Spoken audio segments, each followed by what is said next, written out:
어떤 이야기를 주고받을지 모르니까 일단은 좀 녹화는 일단 시작을 해볼게요. 우선 첫 번째 이제 6장에 보면 첫 번째 그 요단강 건너서 첫 성읍이 이제 여리고성이죠.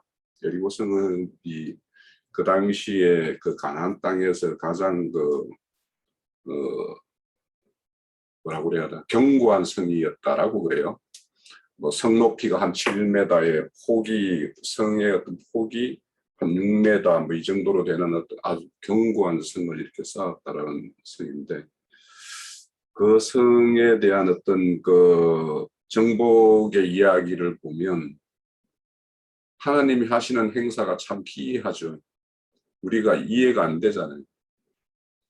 바로 그 5장에서 그 할례산에서 할례를 다 행하고 여리고성 가장 가나안 땅에서 가장 견고한 성과의 어떤 전쟁을 치르는데, 보면은 이제 그냥 앞에 양각나팔을 부르는 제사장들 7, 그리고는 언약궤, 그리고는 쭉 따라서 이렇게 가는데, 오늘날 우리에게 이렇게 여리고성을 정복하는 것처럼 이렇게 하라고 하면, 여기 보면 아무 말도 하지 말으라고, 너희의 음성은 아무것도 내지 말으라고 하는데, 우리가 이렇게 하라고 그러면 그냥 불평불만 입이 불쑥 나와가지고 그냥 무슨 전쟁한다면서 막 성만 빙빙 돌으라고 그러냐고 막 그러지 않겠어요?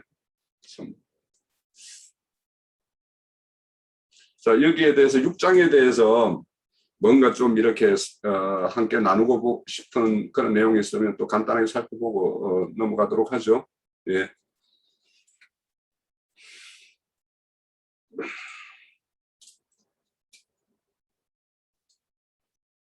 여기서 하나 우리가 생각해 볼 게, 이제 여섯째 날까지는 한 바퀴씩 도는데, 마지막 날에 그 보면은 7일 날에는 7바퀴를 돌아요. 그죠? 그래서 우리가 7, 49 하면은 그 다음에 오는 것이 딱 생각이 나죠. 그죠? 그 다음이 이제 그 희년이에요. 그래서 여기에 그 제사장들이 부르는 그 나팔이 양각 나팔이거든요. 근데 희년에 부는 나팔이 양각 나팔이에요. 그래서 이 여리고성에 대한 어떤 하나님의 어떤 희년선포와 똑같다라는 그런 소리가 되겠고, 여기 외치라 하는 말 있죠. 여기 그러면은 그 너희가 내가 명령하면 그날에는 다 애치라 할 때 그 애친다라는 소리가 그 히브리어를 좀 찾아보면 계승가를 부르다 이런 뜻이 있어요. 그러니까 단순히 소리만 지르는 것이 아니라 그냥 7날의 그 희년의 어떤 기쁨에 의해서 어쩌보면 그런 어떤 계승가를 부르는 어떤 그런 함성의 소리였다라고 우리가 생각을 해볼 수가 있겠다 싶습니다. 그리고 이제 이어지는 것은 그 여리고성을 이렇게 정복했을 때 온전히 바치라 이런 말씀이 있죠. 그죠? 온전히 바치라. 그래서 우리는 교회 형제님을 통해서 헤렘율법에 대해서 워낙 많이 들어서 그 헤렘율법에 대한 거. 그런데 이제 이 헤렘율법을 행하는 것들도 이제 보면 기식하고 호흡하는 것들은 다 죽여야 돼요.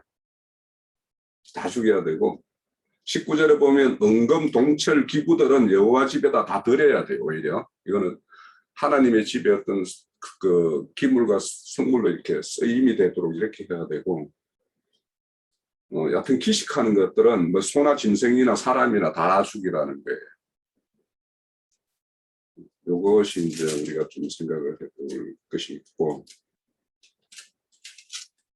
그런데 이제 딱 살리는, 그러니까 여리고성을 완전히 멸절하는 가운데 딱 살리는 한 집이 있죠. 네.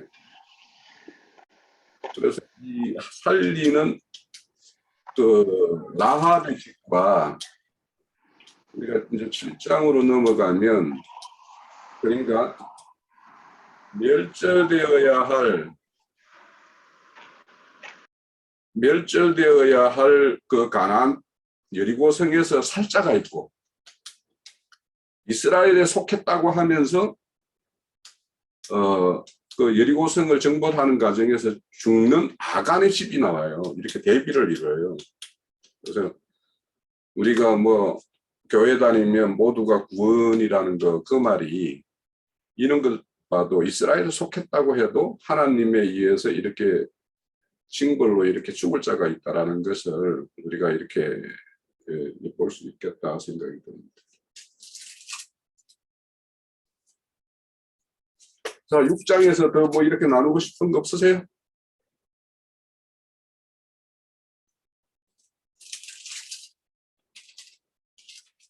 자, 그럼 7장에 아간에 대해서 여기 이제 좀 이제 7장에 대해서 좀 이야기 나누고. 형제님, 네. 6장 10절에 보면 네. 성을 도를 때 외치지 말며 음성을 들리게 하지 말며 너희 입에서 아무 말도 내지 말라. 그리하다가 내가 너희에게 명령하여 외치라 하는 날에, 그러니까 7째 날에 외치라 그랬는데 아무 말도 너희 아무 말도 하지 말고 너희 소리를 들리게 하지 말라. 이것도 뭔가 깊은 의미가 있을 텐데 그 부분도 한번 살펴봤으면 합니다. 네. 우선요, 우리가 이 가나안 정복 전쟁을 우리 전도를 행하는 거에다가 다 전복시키면 어느 정도 이해가 돼요. 그러니까 우리가 누군가를 전도하려면 그 사람에 가서 덜쩍 처음부터 뭐 하나님의 복음이 어떻고 막 이렇게 막 내 쏟아부어 가지고 그 사람이 전도되는 게 아니에요. 그러니까 6날까지 아무 말 없이 그냥 빙빙 돌면서 그 사람의 어떤 마음을 사서 내 소리에 귀를 기울일 수 있을 정도의 뭔가 이런 사전 작업이 있어야 된다는 거예요. 이게 전도를 하려고. 그리고 이제 때가 딱 되었을 때 그래서 뭔가 전도를 하려고 하고 그 사람의 이야기를 들어주고 내 말은 뭐 가능하면 줄이고 이렇게 하다 보면 그 사람이 뭔가를 다 이렇게 뭐 자기 의견을 낼 수도 있고 이건 나중에 기회가 하면 그와 유사한 내용들이 있어요. 그래서 여기서 아무 말도 내지 마라 하는 거는 어찌 보면 하나님이 말씀하시고 지금 양강나팔을 부르고 있거든요. 그러니까 하나님이 뭔가를 행사를 이렇게 하고 있는데 사람이 뭔가 끼어들어서 자기 어떤 생각대로 뭔가를 막 이렇게 내놓으면 하나님의 일이 뭔가 문제가 생기는 어떤 그런 의미도 있겠다 싶기도 하고 그래요. 우리 장로 형제님 요 부분에 대해서 뭐 특별히 바로 뭐 말씀 주실 게 있으면 주시죠.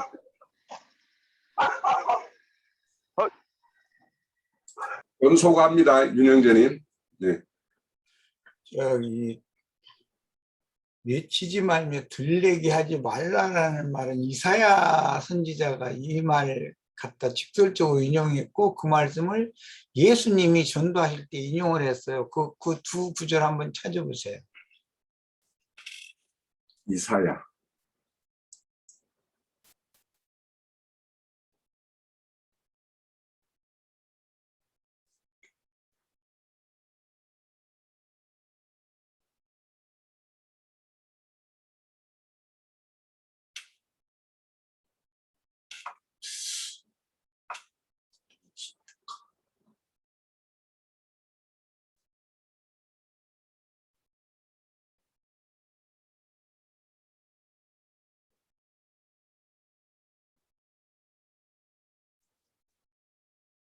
생각나는 구절 있으세요? 우리 형제자매님들?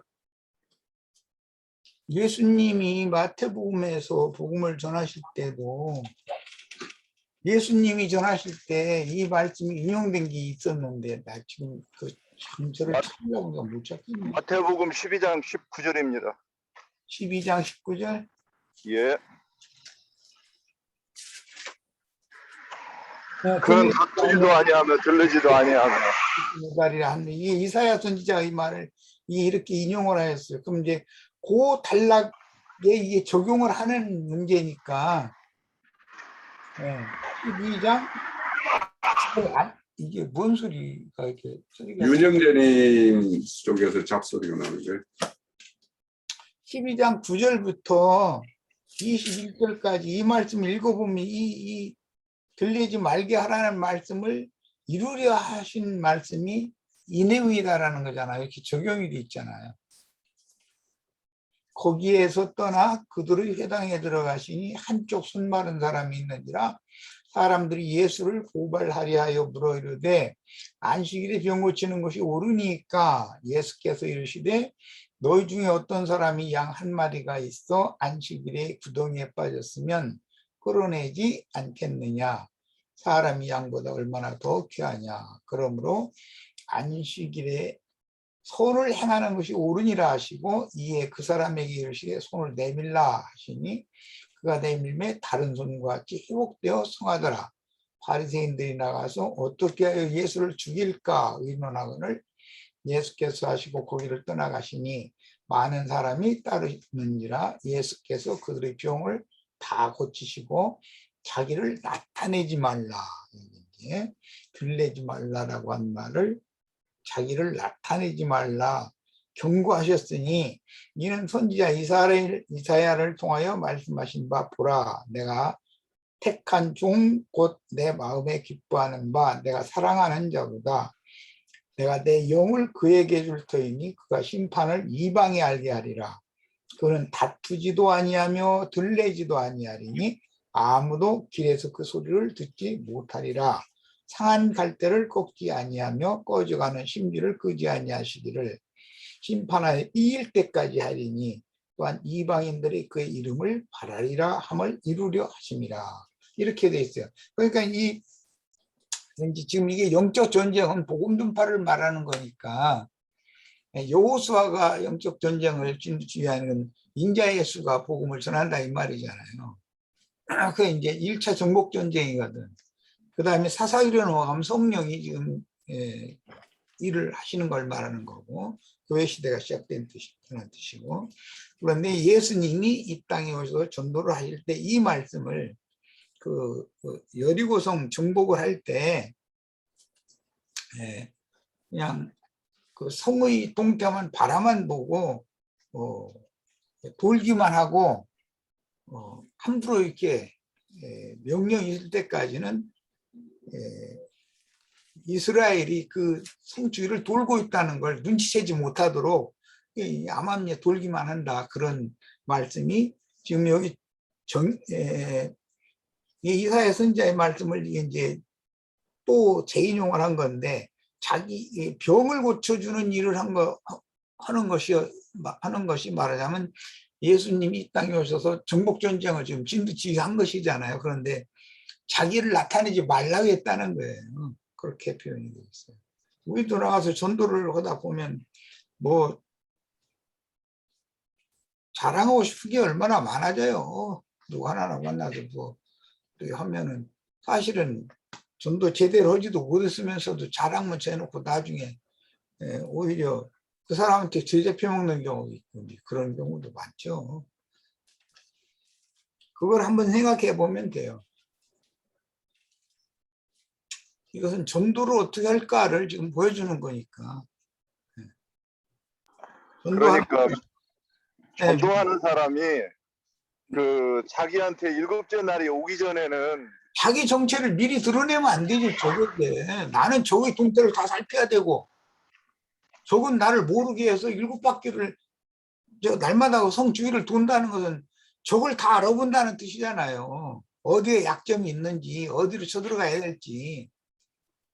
근데 저건 나를 알면 안 되니까 들리게 하면 안 되는 거죠. 그 말이지.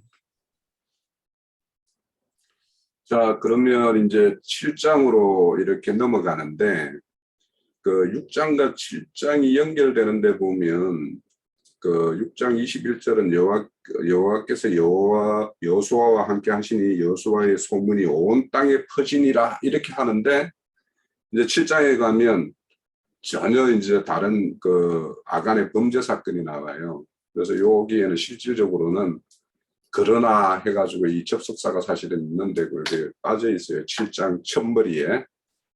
그래서 그 다음에는 이제 그 앞에서 이제 6장에서 온전히 바치라는 이렇게 주의를 이렇게 줬음에도 불구하고 그걸 행하지 않은 그 아간이라는 사람이 이제 등장을 하는데, 이거는 이제 그 실질적으로 그 베델과 아엔 사이에 있는 아이성을 정복하는 전쟁에서 이제 그 이스라엘이 패해요. 그래서 이제 어찌 보면 하나님에 의해서 여리고성을 이렇게 정벌하게 되었는데, 이제 여기 내용에 보면 아이성이 좀 작은 성이었던 모양, 성읍이었던 모양이죠.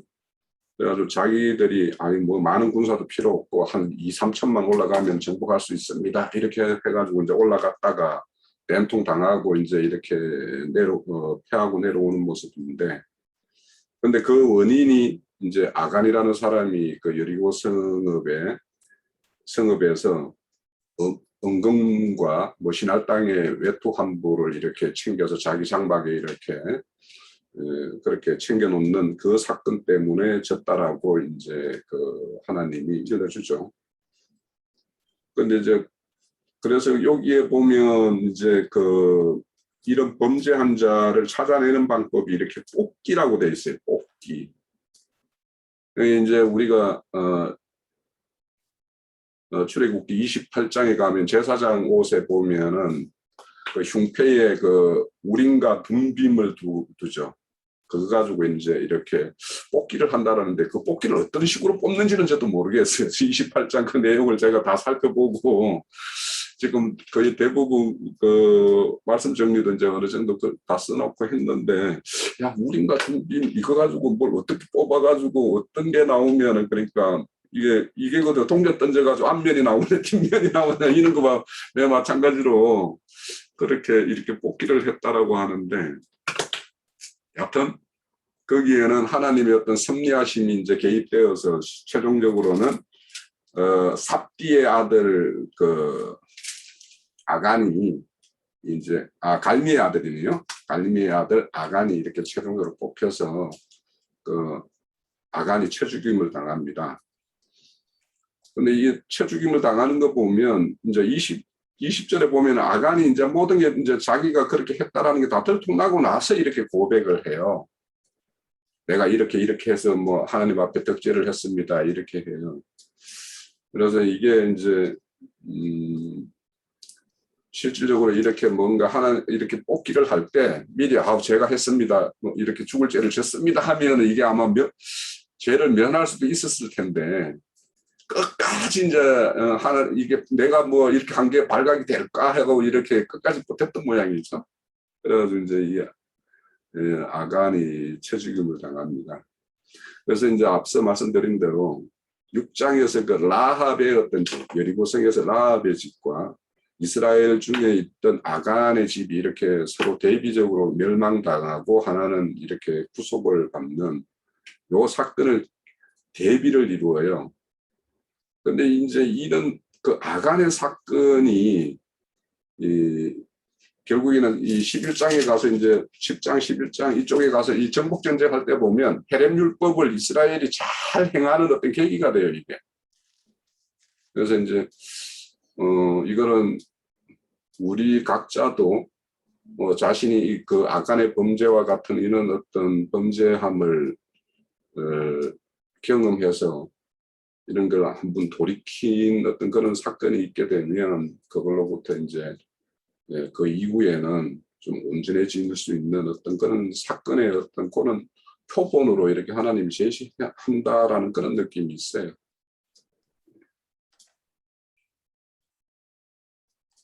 네, 선생님, 여기 그 이사야서 42장 아까 이건 그 아간 부분은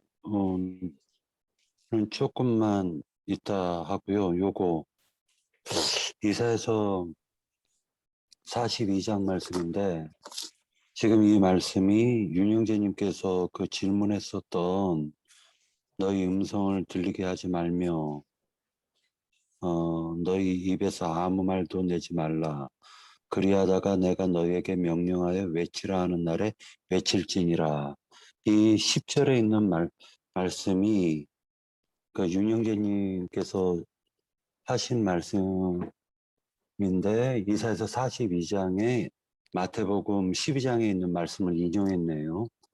그런데 거기에 지금 전체적으로 읽어보니까 지금 이게 여호수아서 6장 10절에 있는 10절에 간략하게 한 말을 이사야 선지자께서 정확하게 풀어서 해석한 말이 있습니다. 좀 읽겠습니다. 이사야 42장 1절서부터 읽겠습니다. 내가 붙드는 나의 종 내 마음에 기뻐하는 자 곧 내가 택한 사람을 보라. 내가 나의 영을 그에게 주었은즉 그가 이방의 정의를 베풀리라 라고 얘기를 했는데 여기 마태복음 12장에서는 보라 내가 택한 종 곧 내 마음에 기뻐하는 바 내가 사랑하는 자로다. 내가 내 영을 그에게 줄 터이니 그가 심판을 이방에 알게 하리라. 이렇게 얘기를 하고요. 2절에 그는 외치지 아니하며 목소리를 높이지 아니하며 그 소리를 거리에 들리게 하지 아니하며 상한 갈대를 꺾지 아니하며 꺼져가는 등불을 끄지 아니하고 진실로 정의를 시행할 것이며 라고 되어져 있는데 여기서 마태복음에서 인용한 말은 그는 다투지도 아니하며 들레지도 아니하리니 아무도 길에서 그 소리를 듣지 못하리라 라고 얘기를 하고 계십니다. 그러니까 그는 외치지 아니하며 목소리를 높이지 아니하며 그 소리를 거리에 들리게 하지 아니하며를 다투지 아니하고 들리지 않는다라고 표현을 하고 계셨어요. 그리고 4절에 보면 그는 쇠하지 아니하며 낙담하지 아니하고 세상의 정의를 세우기에 이르리니 섬들이 그 교훈을 앙망하리라. 하늘을 창조하여 펴시고 땅과 그 소산을 내시며 땅 위의 백성에게 호흡을 주시며 땅에 행하는 자에게 영을 주시는 하나님 여호와께서 이같이 말씀하시되 나 여호와가 의로 너를 불렀은즉 내가 네 손을 잡아 너를 보호하며 너를 세워 백성의 언약과 이방의 빛이 되게 하리니 네가 눈먼 자들의 눈을 밝히며 갇힌 자를 감옥에서 이끌어내며 흑암에 앉은 자를 감방에서 나오게 하리라. 나는 여호와이니 이는 내 이름이라. 나는 내 영광을 다른 자에게 내 찬송을 우상에게 주지 아니하리라. 라고 얘기하면서 쭉 읽어 나가다 보면 이제 외치라라는 말씀이 나와요. 어떻게 나오냐면은 여호와께 12절 여호와께 영광을 돌리며 섬들 중에서 그의 찬송을 전할지어다. 여호와께서 용사같이 나가시며 전사같이 분발하여 외쳐 크게 부르시며 그 대적을 크게 치시리로다. 내가 오랫동안 조용하며 잠잠하고 참았으나 내가 해산하는 여인같이 부르짖으리니 숨이 차서 심히 헐떡일 것이라. 내가 산들과 언덕들을 황폐하게 하며 그 모든 초목들을 마르게 하며 강들이 섬이 되게 하며 뭇들은 마르게 할 것이며 내가 맹인들을 그들이 알지 못하는 길로 이끌며 그들이 알지 못하는 지름길로 인도하며 암흑이 그 앞에서 광명이 되게 하며 구분대를 곱게 할 것이라. 내가 이 일을 행하여 그들을 버리지 아니하리니 조각한 우상을 의지하며 부어 만든 우상을 향하여 너희는 우리의 신이라 하는 자는 물리침을 받아 크게 수치를 당하리라. 이렇게 지금 얘기를 하고 있는 것을 보니까 이사야 42장 말씀을 마태복음 12장에서 얘기하고 이것이 여호수아서 6장 10절에 있는 말씀의 성취. 요렇게 지금 나행제님을 통해서 이렇게 깨닫게 되네요. 예. 네, 여기까지입니다. 그리고 또 한 가지 여기서 6장에서 26절에 보면은요. 여호수아가 그때 맹세하게 하여 이르되 누구든지 일어나서 이 여리고성을 건축하는 자는 여호와 앞에서 저주를 받을 것이라. 그 기초를 쌓을 때 그의 맏아들을 잃을 것이요 그 문을 세울 때 그의 막내 아들을 잃으리라 하였더라 라고 하니까 기초는 시작을 얘기하는 거고 문은 그 집의 완성을 의미하는 거잖아요. 그러니까 여리고 성을 쌓을 때 맏아들과 막내 아들이 죽는다, 잃어버린다. 이거를 갖다가 얘기하는 이 말씀이 지금 현재적으로도 적용되고 있는 말씀이라고 보여집니다. 네. 이 말은 갈라디아서 2장 18절에 보면 허문 것을 다시 세우면 그 저주 아래 있게 된다라는 그 말씀이 나와요. 갈라디아서 2장 18절에 그 말씀으로 바울 사도가 그렇게 복음적으로 해석을 하고 있고요. 자, 우선 이거 우선 이 아이성이라는 것에 대해서 우리가 또 생각을 해볼 게, 이 베델이라면 우리 하나님의 집이죠. 벳아엔이라고 하면 우상의 집이에요. 그 사이에 딱 그 아이성이 있어요. 그러니까 그 사이에 있는 양다리 걸치고 있는 것이 만만치 않다는 얘기예요. 그러니까 쉽게 풀 것이 아니라는 얘기죠. 자, 7장에서 또 이렇게 살펴보고 함께 나눌 거 없으면 8장으로 넘어가죠. 8장에는 아이성을 이제 아니요. 7장에서 보면은 14절에서 보면은요. 빨리빨리 14절에서 보면은 그러니까. 예, 빨리빨리 하겠습니다. 14절에서 보면은 지파, 족속, 가족, 남자 이렇게 지금 뽑혀 나가는 방식이 이스라엘의 각 지파, 또 그 지파에서 뽑힌 게 유다 지파에서 뽑힌 게 그러니까 유다 지파에서 뽑힌 게 이제 그 족속이 뽑히고 족속에서 남자가 뽑히는 그 제비 뽑기 할 때 그 과정이 나오잖아요. 그래가지고 결국에는 이제 세라의 증손 갈마 아간이 뽑혔더라 이렇게 해가지고 나오는데 이때 그 지파 족속 가족 남자 순하고 그 다음에 이제 그게 좀 눈에 좀 들어와 가지고요. 이 부분도 예, 좀 의미가 있다라고 생각이 들었습니다. 예. 저기 제비뽑기라고 하는 거는 이제 흔히 이것은 영의 일이기 때문에 이제 세상에서는 어떤 심증이 간다 또는 뭐 물증을 차지해야 된다 이제 이런 말을 많이 하죠. 그런데 이 영적인 제비뽑기를 하는 것은 영적인 어떤 감각을 하나님이 주시는 것을 말하는 거기 때문에 이제 우리 표현으로는 뭐 어떤 사건이 있는데 그 마음에 뭐 좀 집히는 것이 좀 있다 이런 식으로 표현하죠. 마음에 집히는 것이 있다. 그래서 하나님께서 뭔가 영감을 줬다 이 말이잖아요. 그런 것이 이제 엘리사와 게하시 이야기할 때 보면 그 가만히 있는 사람이 그 종이 엘리야의 종이지 엘리사의 종이 아니라 그 게하시가 뭔 짓을 하고 다니는 걸 그 방 안에 앉아있는 사람이 다 알고 있잖아요. 그런 게 다 그럼 어떻게 알겠어요. 하나님께서 그 선지자의 심령에 그런 감동을 주시니까 아 이놈은 지금 밖에 나가서 뭐 부지런히 뭐 왔다 갔다 하고 다니는 것 같지만 사실은 뭔 짓 하고 있다. 그거 다 이게 이제 그런 식이죠. 그런데 그 사도행전 1장에 보면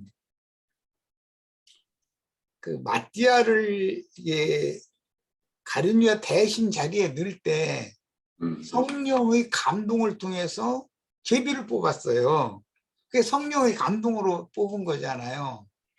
그런 것을 생각하면 이제 제비 뽑기라는 게 뭔 뜻인가 이해를 할 수가 있을 것 같고 그다음에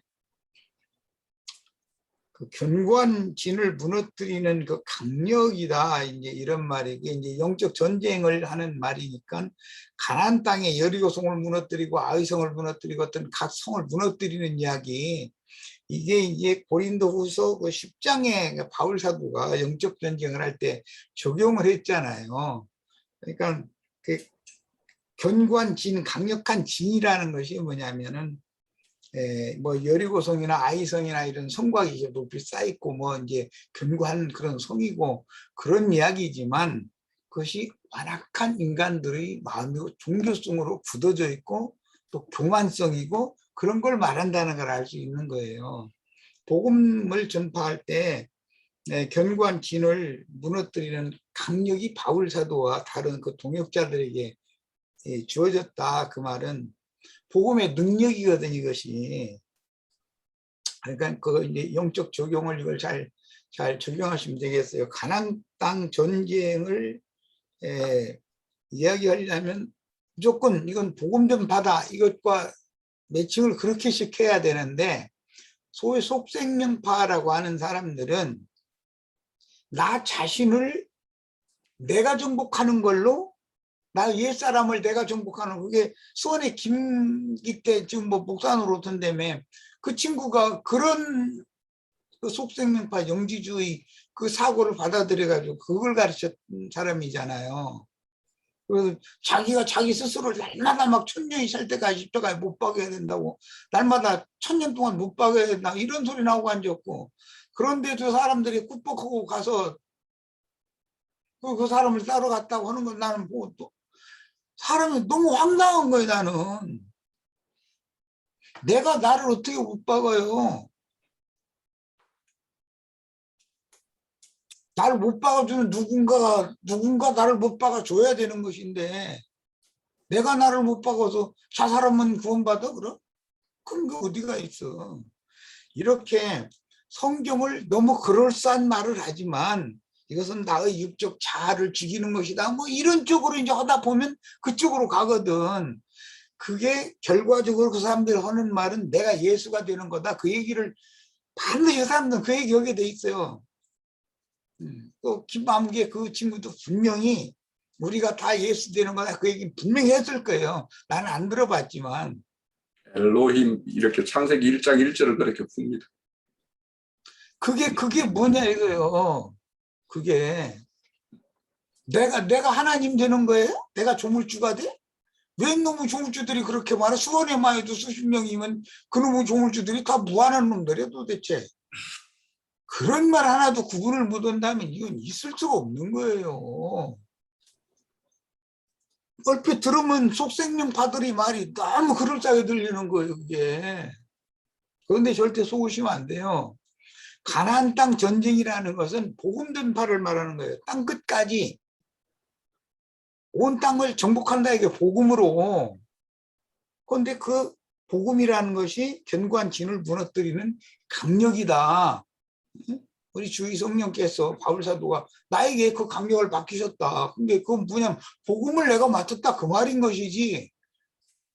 복음으로 교만해지고 높아진 사람들이 그 뭐 나름의 이론이나 뭐 어떤 영적 지식이라 해가면서 뭐 종교성을 굳어지 이런 것들 다 복음의 능력이랑 무너뜨릴 수 있다, 지금 그 말인 것인데, 요수아가 칼날로 진멸했다 다 그러지만 요수아의 칼로 뭐 단창으로 뭐 어떻게 했다 해서 뭐 이제 그런 이야기인데, 그것이 다 하나님께서 여호수아에게 맡긴 복음의 능력과 권세, 지휘권을 맡겼다, 이 말인 것이지. 그렇게 해야지 내가 나를 막 십자가에 막 못 박는다 막 이런 식으로 하면 이거는 큰일 나는 거예요. 이게 누가 어떤 얘기를 할 때 어떤 말을 들으면 너무 그럴싸한 얘기를 해도 차를 막 죽여야 되고 막 죽음에 넘겨야 되고 막 죽어야 되고 막 나는 죽어야 되고 해서 하는데, 아니 내가 나를 어떻게 죽입니까? 자살해요? 복음의 능력이 그리스도가 와서 나의 옛사람을 죽이게 할 때는 율법 말씀을 갖다가 나로 하여금 적용하게 만들면 나 율법은 육체에 상반된 법이니까 나 육체를 율법이 죽여주는 거예요. 말씀이. 그리고 생명의 말씀이 그리스도의 말씀이 나를 죽은 나를 속생명을 다시 살리는 얘기인 것이고 그 얘기지 내가 나를 죽인다는 게 어디가 있어. 죽이는 건 모세가 죽이는 것이고 살리는 건 예수가 살리는 거지. 그렇게 적용을 해야 맞는 거지. 이런 얘기는 이 가나안 땅 정복 전쟁에는 이게 내가 큰 그 아웃라인을 이걸 얘기를 해놔두면 이런 것에 이렇게 맞춰서 성경을 해석하면 이것저것을 뭐 많은 얘기를 안 해도 아 이게 뭘 말한다. 그리고 여호수아 오늘 그 12장까지 읽었는데 그 1차 정복 전쟁이 끝났잖아요. 그렇다고 해서 가나안 땅이 완전히 다 정복됐느냐 그건 아니잖아요 지금. 앞으로 다윗이 등극해서 할 때까지 왕국이 세워질 때까지가 전쟁은 계속되는 것이거든. 그런 것도 또 생각해. 그러니까 성령이 하실 일을 위해서 기초를 닦아놓는 얘기를 지금 하는 거예요. 욥기 우리할 때 그 엘리후가 하는 말이 그게 영적 전쟁이잖아요. 엘리후의 말씀이 끝나야 여호와께서 친히 성령께서 말씀을 이어가는 거예요. 이렇게 하는 거예요. 그러니까 그걸 이렇게 과정을 염두에 두시고 이제 말씀들을 나누면 뭐 이런저런 얘기를 내가 뭐 구태 자꾸 참여를 안 해도 될 것 같아. 이 헤렘율법이라고 하는 것도 기왕 말이 나왔으니까 이제 오늘은 이제 가나안 땅 정복 전쟁이 들어가는 이야기니까 그것까지 할게요. 이게 그 레위기 27장에서 이게 인용하는 말이잖아요. 온전이라는 말도 헤렘이고 바친다는 말도 헤렘이거든. 두 같은 용어를 반복 사용할 때는 그냥 강조한다는 말이거든. 진실로 진실로 너의 이르노 이렇게 하는 것처럼. 그러니까 이것은 육에 속하고 타락한 옛사람 마귀에게 속한 그 하여튼 아까 우리 홍영재님이 처음에 이 얘기 참 잘했어. 코로 기식하는 거 사람이든 짐승이든 어린아이든 노약자든 뭐 상관없어요. 가난 족속이면 그냥 육신의 생명을 가진 걸 다 죽여버리라 이 말이잖아요. 코로 기식하는 거라는 것은 땅에서 난 육에서 난 사람 옛사람으로 사는 육적 생명을 죽이는 거에 전도라는 것은 물리적으로 사람 죽이는 게 전도는 아니잖아요. 그러니까 그런 것을 오해해서 하다 보니까 뭔 사랑이란 사랑의 하나님이라고 하더니 가나안 땅에 들어가서 어린아이들이 무슨 죄가 있길래 어린아이들 그냥 싹 죽이라고 했느냐 이러면서 뭔 크리스찬들이라는 사람들이 그런 것 가지고 따지잖아요. 이걸 알아야 된단 말이에요. 옛사람을 복음의 능력으로 죽여라. 그러면 그리스도의 성령께서 오셔서 영을 거듭나해서 새 사람으로 다시 부활시킨다. 그 얘기를 하고자 하는 거잖아요. 이건 이런 관점을 가지고 이제 이해를 하시면 되고 헤렘율법의 적용은 사도행전 5장에 그 적용이 나와요. 아간 사건 이야기. 아나니아와 삽비라 이야기로 그게 신약에서 적용이 됐잖아요. 그렇게 이해를 하시면 되겠습니다. 예. 우선 이제 그 7장을 대략 마치고 시간이 이제 없으니까 좀 빨리 넘어가야 될 것 같아요. 8장에 가면 이제 아이성을 점령할 때 보면 7장에서 그 아이성을 갈 때는 그냥 2~3천 명 가서 들썩 그냥 올라가요. 그냥 가면은 뭐 다 될 거로 생각을 하고. 그런데 이제 8장에 오면은 아주 이제 전략적으로 움직여요. 뭐 매복도 시키고 앞에 정규군은 딱 가서 싸우는 척 하다가 이제 피하는 척 하고 이제 물러나고 그러면 그들이 다 이제 성을 비우고 다 나오면은 매복조들이 성읍에 가서 불질러 버리고 이렇게 해서 뒤에서 이제 오히려 공격해오고 쫓기던 사람은 돌아서서 또 쫓는 사람을 공격하고 자 이게 다 이제 전도 전략이에요. 전도 전략. 그러니까 이 처음에 가가지고 막 맞서서 싸우려고 그러고 이러면 안 된다는 것을 이게 그러니까 저는 처음에 그렇게 저는 게 이긴 거라는 우리 그 말도 있어요. 때로는 이제 져줘야죠. 져주고 그 사람이 이제 자기가 할 말 다 토해낸 다음에 거기에 보면은 딱 걸릴 것들이 있을 거 아닙니까? 그런 것들을 가지고 이제 딱딱 정곡을 찔러야지 이렇게 상대를 무찌를 수 있다라는 어떤 그런 내용들로 이렇게 아이성에, 근데 아이성을 이렇게 8장에 갈 때 보면 7장에서는 3,000명이 가는데 8장에서는 3만 명이 가요. 10배로 가요. 그러니까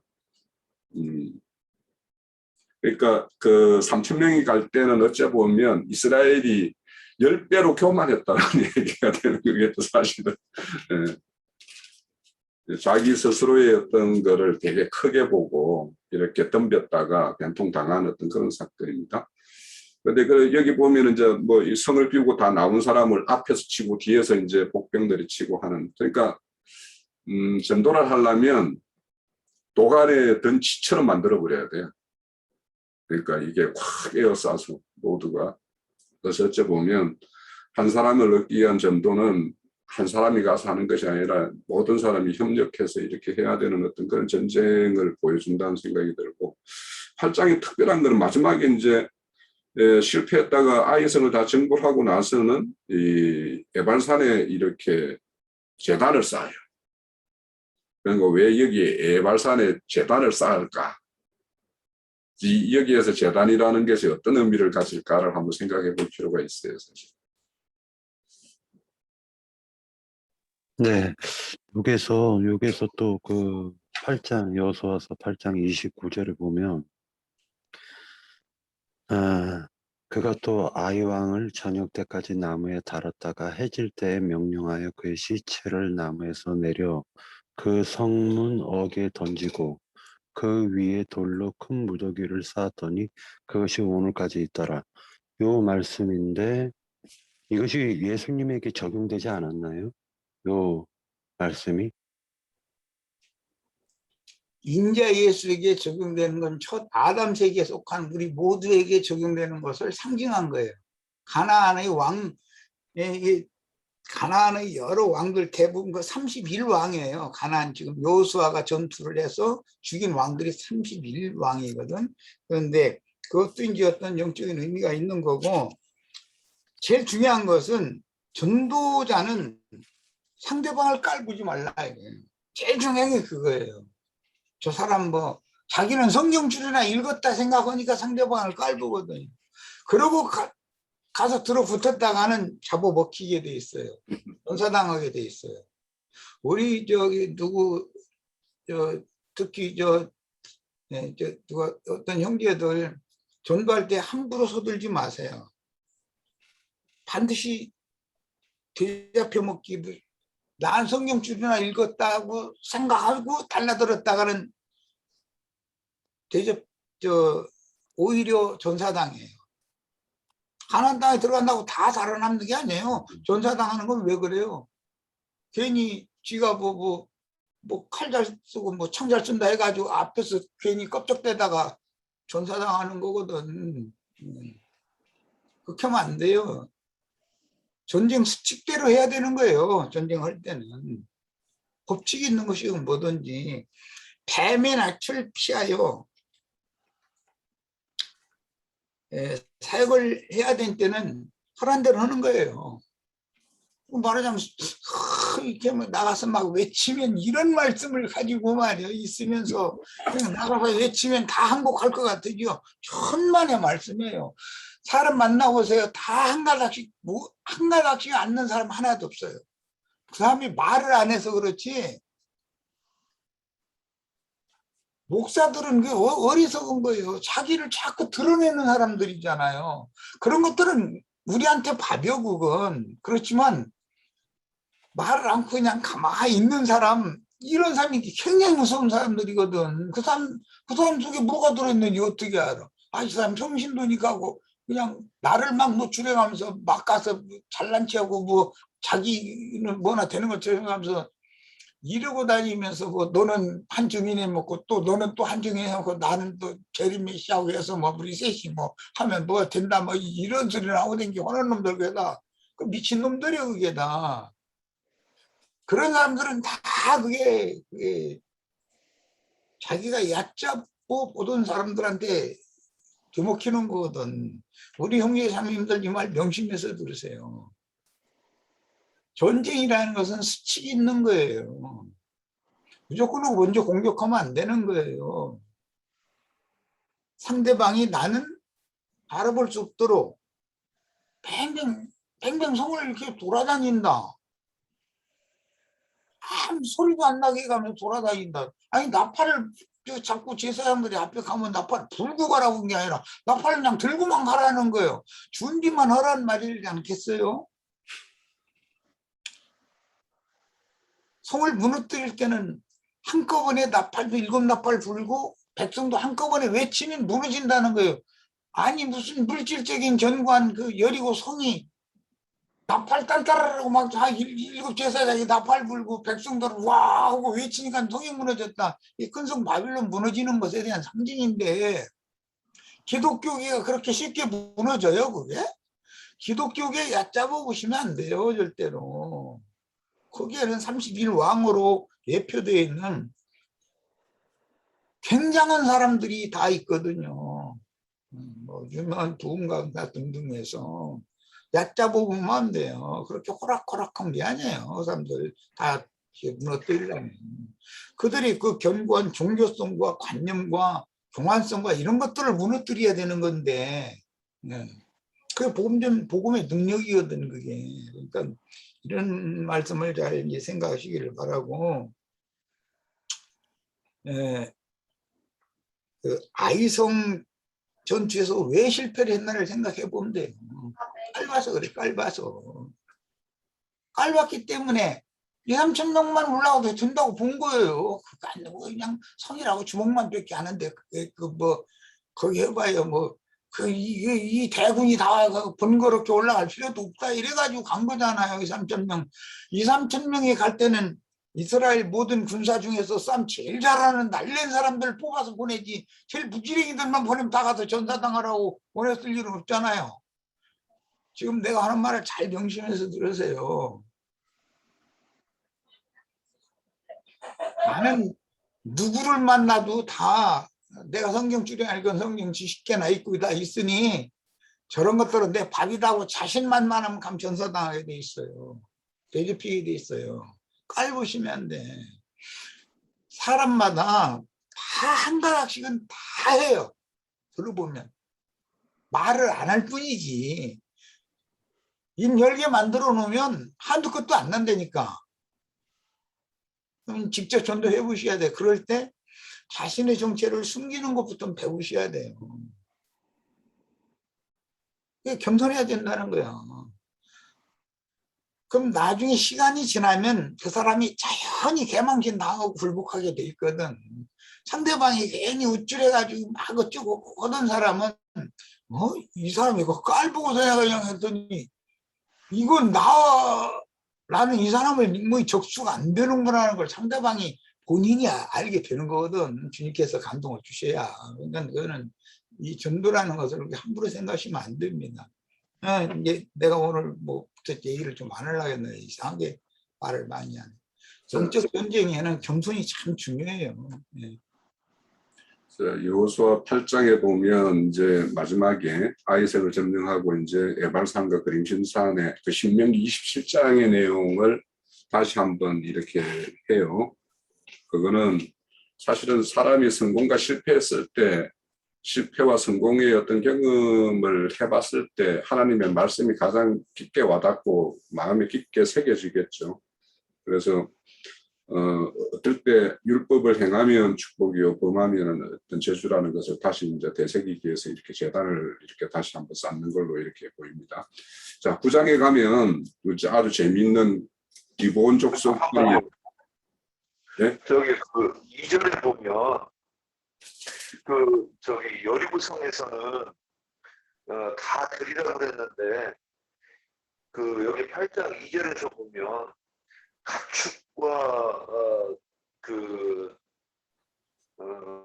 뭐라고 돼 있어요? 가지라고 그랬거든. 너는 여리고와 그 왕에게 행한 것 같이 아이와 그 왕에게 행하니 오직 거기서 탈취한 물건과 가축은 스스로 가니라. 그러니까 여리고성은 다 들이라고 그랬는데 여기서는 왜 가지라고 했을까? 이거는 제가 그때 첫 열매죠. 여리고성이 첫 열매. 네. 그러니까 하나님 스스로 행하시고 하나님 스스로가 첫 열매였듯이, 그래서 첫 열매는 온전히 드리는 것이고 그 다음에 열매는 10의 하나를 이렇게 드리게 되어 있잖아요. 그래서 그 내용을 이렇게 실행하는 걸로 이렇게 보입니다. 또 개입을 안 할 수가 없네. 아이 나 참. 나 성경 읽기에 좀 참여를 안 해왔을 것 같아. 아니 이렇게 해서 아는 게 중요하지 읽는 게 무슨 중요합니까? 아니, 명확하게 아는 게 하나라도 아는 게 중요하지. 뭐 맹탕 읽었는데 뭐 아무것도 깨달음도 없으면 그 읽으면 뭐합니까? 금은동 이런 것들은 온전히 밭이라고 돼 있고 짐승도 코로 기식을 하는 거잖아요. 다 멸해야 돼요. 그런데 짐승은 살려가지고 너희 전리품으로 삼아라 그 얘기에 지금 그 얘기잖아. 예. 그러니까 이제 나는 하나님의 말씀을 들어도 내가 굉장히 많이 아는 사람인 줄 알았는데 알고 보니까 나는 참 무지한 짐승이었습니다 하는 사람은 전리품이 되는 거예요. 그런데 뻗뛰고 대항을 하고 덤비면 다 진멸당하는 거잖아요. 그래서 우리가 다 예수 그리스도와 그분이 보낸 종 선지자들이 전도를 통해서 주님의 전리품이 되어진 사람들이잖아요 지금. 그게 살아남은 거예요. 그리고 이 가나안 정복 전쟁을 보면은 아브라함의 발자취와 똑같은 과정을 반복하고 있어요. 그 아브라함이 가나안 땅에 처음에 들어왔을 때 장막을 쳤던 것이 베델과 아이 사이라는 거예요. 창세기 12장에 나오고 이제 13장에 가면 아브라함이 처음에 장막 쳤던 그곳에다가 애굽으로 내려갔다가 올라온 다음에 거기서 지단을 쌓았어요. 그런데 오늘 베델과 아이 사이 거기다 그 지단 쌓았잖아요. 여호수아가. 그런 것을 잘 생각을 해보세요. 왜 베델과 아이 사이? 아까 우리 홍영재가 그 아덴 이야기했는데 왜 그런 얘기가 나왔? 아브라함이 가나안 땅을 일경을 이렇게 아브라함이 돌아다니면서 네 발로 밟는 것은 네 땅이 되리라, 네 자손의 기업이 되리라 이제 그랬어요. 그 말씀이 지금 이루어지고 있단 말이에요. 역사상으로. 이것을 잘 연계해서 생각하시기를 바라요. 이제 그걸 이해를 시키기 위해서 창세기 13장 몇 절만 읽겠습니다. 아브라함이 애굽에서 가나안 땅에 갔다가 흉년을 만나서 애굽에 내려가서 아내를 뺏겠다가 아내를 찾아가지고 다시 하나님이 있으라고 한 땅으로 그곳에 그냥 있었으면 아내 뺏기지 않았어요. 원래는 기근이 왔지만 내가 너 지킬 테니까 걱정 말고 이곳에 머물러라 그랬잖아요. 그런데 먹을 거 찾아서 자기가 스스로 내려간 거예요. 애국으로. 그런데 가서 그런 수모를 당하고 올라온 거지. 이제 갔다 올라온 이야기예요. 13장은 아브라함이 애굽에서 그와 그의 아내와 모든 소유와 롯과 함께 네겝으로 올라가니 아브라함에게 가축과 은과 금이 풍부하였더라. 그가 네겝에서부터 길을 떠나 베델에 이르며 베델과 아이 사이, 여기 베델과 아이 사이라는 이 용어가 여호수아 오늘 이야기의 그 제단 쌓은 곳이잖아요. 베델과 아이 사이에 제단을 쌓다 했잖아요. 예. 전에 장막 쳤던 곳에 이르러 그 처음으로 제단을 쌓은 곳이다 이랬어요. 이 말씀이 지금 역사에 이루어지고 있단 말이야.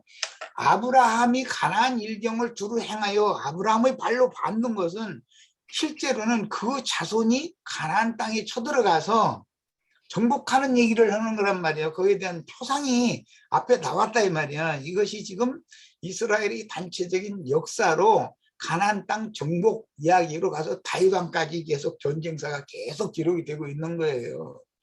그렇게 이해를 하시면 아주 쉬워요. 네. 자, 이제 9장입니다. 오늘 11시, 12시까지 한번 해봅시다. 자, 9장 보면 이제 기본 족속이 나옵니다. 기본 족속이 이제 이 속여요. 그죠? 여호수아를 속이는데 이 속이는 방법을 누구한테 배웠게요? 네? 이 기본 족속이 한번 속았어요. 똑같은 방법으로 지금 속이고 있어요, 지금. 이 기본 족속, 네? 기본 뭐 아닌가요? 네? 저기 무슨 지파한테 형제님 오늘 저기 음성 질이 안 좋아. 예. 우선 여기 7절에 보면 희족속이에요. 지금 기본 족속이. 희족속 하면 그 야곱의 디나 사건 났던 하몰의 족속이 이 희위 족속이에요. 그런데 이 하몰 족속은 어찌 했든 간에 할례를 바친 족속이에요. 그런데 그 족속이 그 시몬과 레이가 와서 이렇게 너희들 할례하면 내 동생 죽게 해놓고는 나중에 가서 막 다 쳐주겠죠. 쏘겠어요. 또 그러니까 야곱이 그렇게 쏘겠는데 야곱은 원래 형 에서의 어떤 축복과 장자권을 아버지 이삭을 쏘게서 또 이렇게 축복을 받았어요. 그거를 그대로 실행하는 게 이 기본 족속이에요. 그러니까 이 기본 족속이 이게 여기에 보면 여호수아가 그냥 냉큼 쏘갔다라고 것처럼 이렇게 했지만 하나님이 철저히 요거 쏟는 치하고 이렇게 해서 기본 족속을 이렇게 쏘긴다는데 여기가 보면 먼 데서 왔다 그러는데 여기 보면은 저 16절에 보면 가까운 이웃이라고 했는데 이게 어디냐면 세겜이에요, 세겜. 그러니까 아주 가까운 데 있는 거예요, 지금 여기가. 그래서 이 기본 족속 이걸 보면서 저는 이제 우리가 하나님은 우리가 어렸을 때 저 같은 경우에 이제 시골 마을에 교회가 있어서 어떻게 할까나 뭐 알고 다녔던 모르고 다녔던 교회 한 몇 년을 다녔는데 그것이 어쨌든 간에 계기가 되어서 지금 이렇게 교회 중으로 부르신 건가 그런 것까지도 이렇게 다 기억하시는 분인가. 그리고 이 하몰이라는 말이 그 낙이라는 뜻이에요. 또 하몰이라는 게. 근데 저 예수님이 그 성전에 들어갈 때 타고 들어가는 게 낙이에요. 낙이.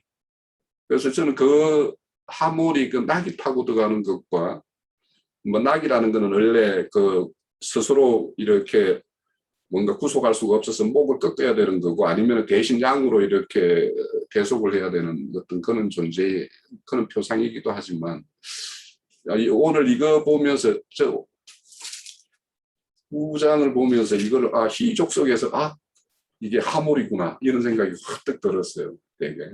그래서 하나님은 알든 모르든 어떤 사건으로든 이렇게 뭔가 경험했던 그런 흔적들을 다 이렇게 기억하시고 이렇게 살 길을 여신다라는 어떤 그런 것이 되게 오늘 이 9장을 보면서 되게 저는 은혜를 입었어요. 사실. 자, 9장에 대해서 더 살펴볼 것들요. 우리 홍영재가 주님이 이렇게 쓰시느라고 세우시는 만큼 내가 해주고 싶은 얘기를 그대로 하네 지금. 이 기분 족속은 희위족에 들어가는 기분이라는 성읍에 사는 사람들인데 창세기에서 보면은 하몰의 아들 그 세겜의 그 남자들은 다 도륙내서 죽였다고 돼 있거든.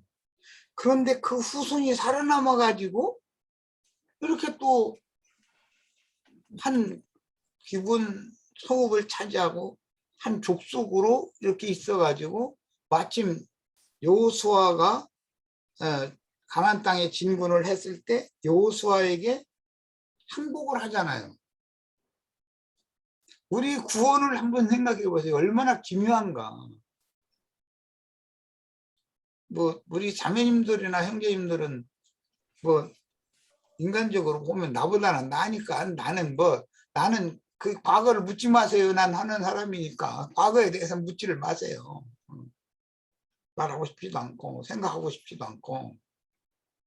그런데 그렇게 하신 것도 이제 와서 생각해 보니 하나님이 배려다. 무엇이든 내가 숨을 한 번 쉬든 2번을 쉬든 그것마저 하나님 허락하시면 없으면 안 된다. 내가 그런 어린 시절을 지내게 한 이런 것도 하나님이 어떤 원대한 그분의 계획이, 나는 모르지만 그분의 계획에 따라서 그렇게 하신 것이다라는 걸 이제는 받아들이는 거죠.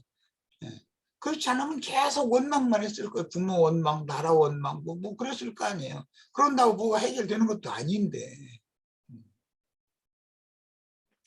그런데 이게 항복하면, 복음에 항복하면 살 길이 열리는 거예요. 그런데 항복할 수밖에 없는 여러 가지 연유들이 사전에 사전작업이 다 돼 있어. 마땅히 죽어야 되는데 살아남은 족속이니까 이렇게 은혜를 입는 거예요. 당당하게 살 자격이 있는 자들 같으면 항복을 안 해요, 절대. 소문 듣고서 항복했다고 그러는데 뭐 누군가 전한 자가 있으니까 들었을 거고, 전에도 들려야 믿는 거니까. 그러려면 그 마음과 귀에 할례를 받은 사람이 아니면 항복을 못 한다는 걸 알 수 있는 거예요. 난 그걸 생각했었어요. 그런데 오늘 우리 홍영재가 아주 이 여호수아 9장을 그런 각도로 봤다는 거는, 이야, 하나님이 참 역시 하나님은 역시 여전히 살아서 일하시는구나. 내 이걸 지금 들으면서 딱 느꼈어요.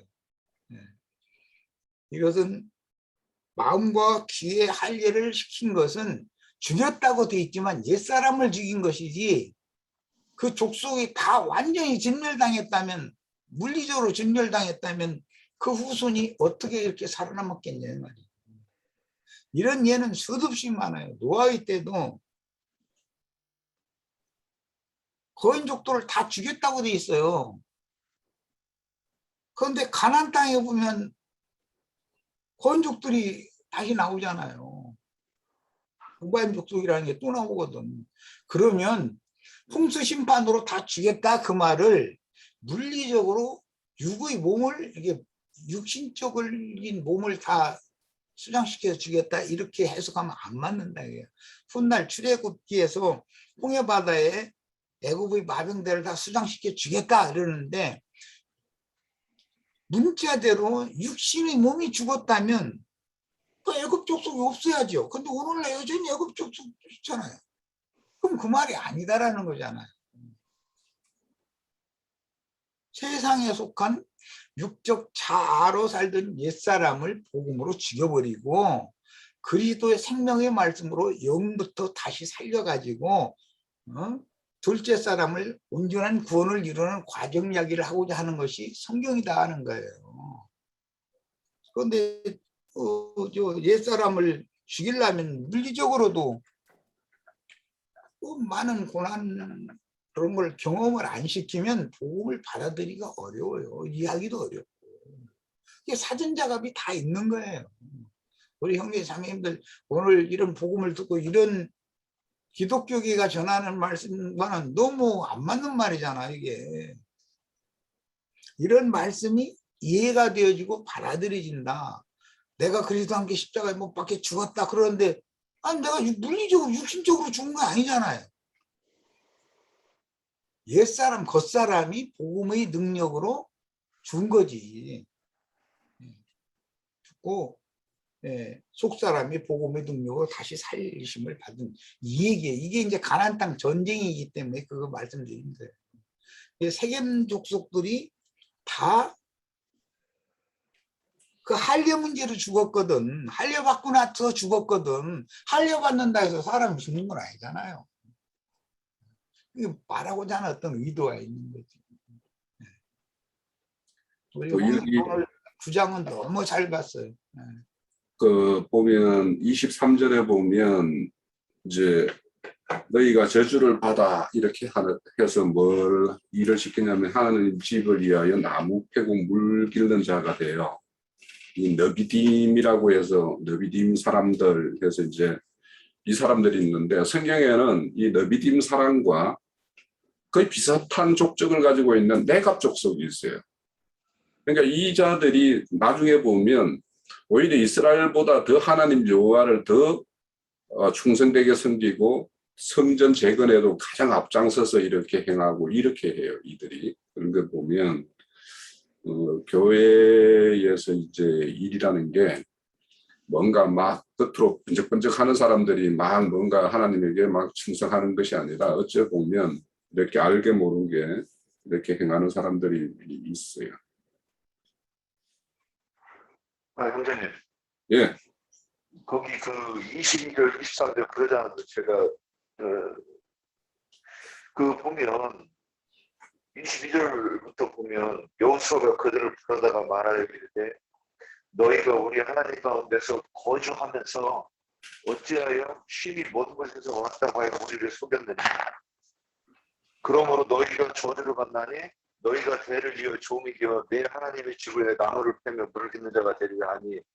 근데 이걸 우리가 성경 관점에서 이렇게 보면 그들이 스스로 복음을 믿겠다고 그 항복해 왔고 또 구원을 받았는데 그리고 또 이제 그들이 저희 하나님의 집으로의 나무를 패며 물을 깃는 자가 되었다 이렇게 하고 지금 성전에서 섬긴다고 이렇게 보이는데 왜 저주를 받는다고 표현했는가 지금 그 부분이 좀 이해가 안 돼가지고 저주를 받나 22절 그러면 너희가 저주를 받나니 그랬단 말이에요. 복을 받은 것 같은데 왜 여기는 저주를 받는다고 되어 있나 그 문제.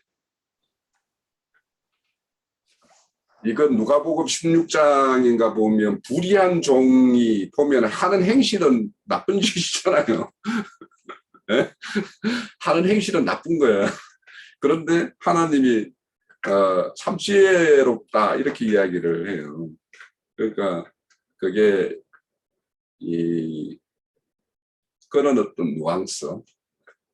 그러니까 사실은 이게 그 성경에서 말씀해 보면 살고 죽는 문제가 가장 핵심이잖아요. 성경의 문제는. 그래서 이 살고자 하는 자에게 이렇게 길이 열리는 것인데 그것이 겉으로 보면은 우리도 매우 마찬가지로 이 전도라는 거는 뭐라고 그럽니까? 미련, 십자가의 도는 믿지 않는 자에게는 미련하다라고 그러고 또 하나님은 왜 미련하게 이 전도의 방법으로 이렇게 복음을 이렇게 전파하게 하는가?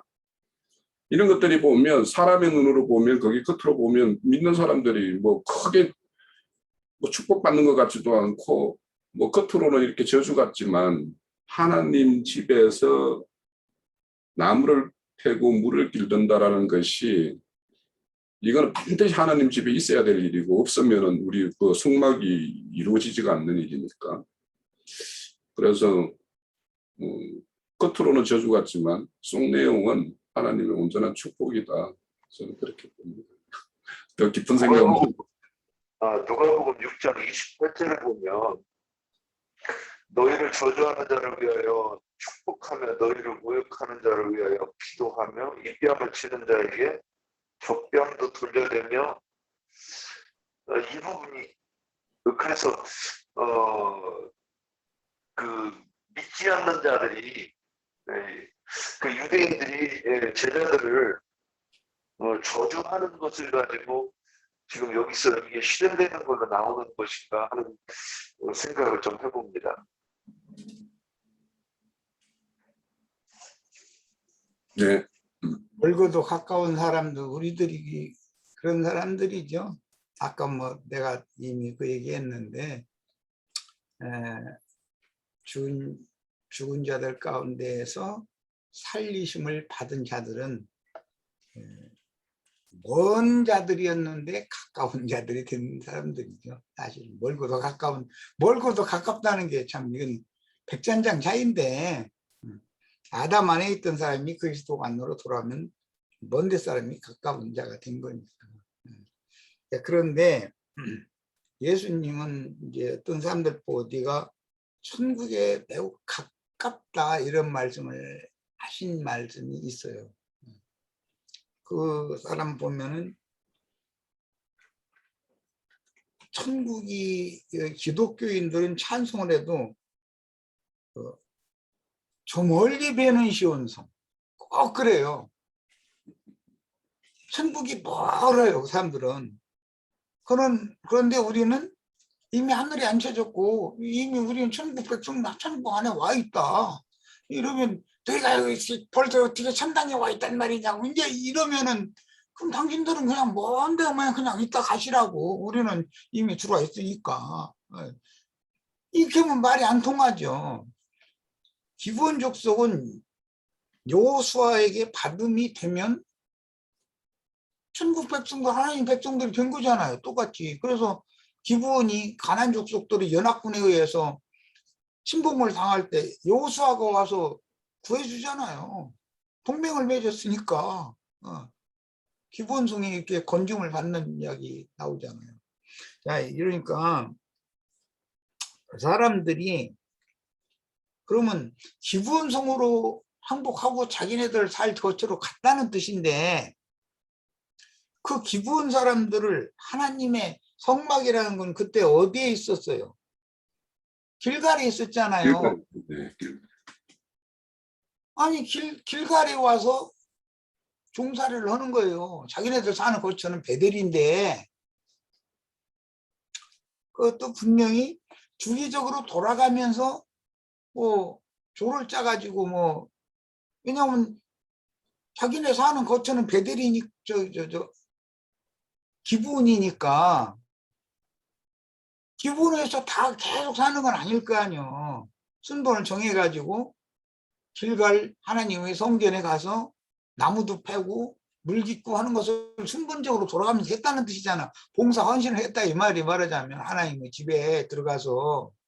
그러니까 우리도 사는 건 세상에 사는 것 같지만 교회에 들어와서 이렇게 봉사할 수 있는 문과 길이 열렸다는 것을 알 수 있잖아요. 우리가 다 먼 데 있는 이방인들이었어요. 하나님 모르던. 이런 사람들이 복음의 능력으로 항복을 시켜가지고 몸은 세상에 살지만 우리 영혼은 교회 안에서 헌신하고 봉사할 수 있는 길이 열렸잖아요. 그런 걸 생각하시면 이건 전부 가나안 땅 정복이라고 하는 것과 관계가 되는 얘기지만 사실은 이것은 나 자신의 구원사도 또 한면에서는 되니까 내가 어떤 방식으로 구원을 받았고 어떻게 해서 교회에서 헌신하는 자로 이렇게 뭐 하나님의 집에서 나무 빼고 물 깃는다는 건 교회에서 헌신하고 봉사할 수 있는 사람이 됐다 그 말이니까 그런 걸 잘 생각해 보면 저주가 변하여 축복이 된다는 말이 뭔 뜻인지를 알 수 있을 거예요. 자, 9장 우리 이제 넘어갑시다. 나중에 또 마무리할 때 뭐 부족한 거는 하고 10장에 보면 이제 기도원이 9장에서 보면은 이제 이스라엘에게 대적하기 위해서 그 가나안 족속들이 연합군을 형성할 때 기도원은 빠져서 이제 이렇게 항복을 하고 합친을 맺는 거거든요. 그런데 이제 10장에 가면 그렇게 항복한 기도원을 이 연합군들이 치르려고 하는 모습이에요. 그때 기브온이 그 기브온 사람들이 여호수아에게 빨리 와서 우리를 구하라고 이렇게 6절에 보면 속히 우리에게 올라와 우리를 구하소서 이렇게 해요. 그리고 여호수아가 모든 군대와 용사와 더불어 길갈에서 올라가니라 이렇게 이야기하고 있죠. 자, 여기에서 보면 이제 하나님의 어떤 언약 맺음이 이렇게 당당하게 이렇게 요구할 수 있는 거 있죠. 이 모세의 기도나 앞서서 아간의 어떤 그것 때문에 그 여호수아가 하나님께 우리가 어떻게 해서 막 이렇게 아이성에 피했습니까 하고 기도하는 모습이나 이런 것들이 보면 하나님의 언약에 근거해서 이렇게 요구하는 어떤 그런 내용이거든요. 그래서 이런 하나님의 언약에 대한 우리가 언약에 기초한 믿음, 그것에 기초했을 때 하나님에게 이렇게 당당히 요구할 수 있는 것과, 또 뒤에 보면 9장 12절에 가면 또 이 그들과 이렇게 전쟁을 하면서 여호수아가 하나님께 태양아 너는 기브온 위에 머물라 달아 너는 야알론 골짜기에 거기에서 거할지라 이렇게 요구를 해요. 참 이런 거 보면 되게 여호수아나 기브온 사람이나 이렇게 하나님께 되게 당당하게 요구하는 모습을 보면서 이게 우리의 어떤 믿음이나 이런 것들에 대해서 우리가 하나님께 이렇게 당당히 뭔가 합치되는 뜻을 구하는 어떤 이런 모습들에서 우리의 믿음의 색깔이 어떤 것이어야 되는가 이런 것들을 한번 생각을 해보게 됩니다. 그리고 이제 여기 보면 그 5 왕들을 막게다 동굴에 이제 들어가서 숨어 있는데 그들을 끌어내 가지고 또 나중에 최종적으로는 죽여서 그 막게다 동굴에다가 이렇게 매장을 시켜요. 참 이런 걸 보면서 육신에 살아있을 때의 모양이 죽어서 저놈의 모양과 그대로 이렇게 연결되고 있다라는 것을 잘 이렇게 설명해 주는 듯해요.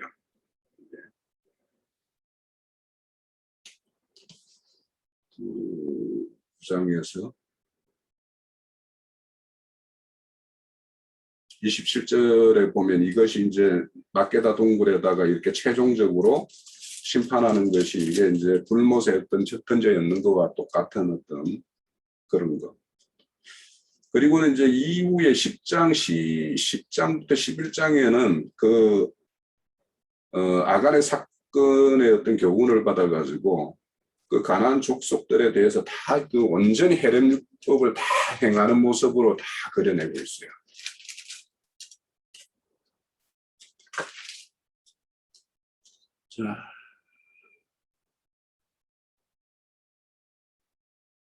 자, 10장에서 뭐 이렇게 특별히 살펴볼 게 있나요?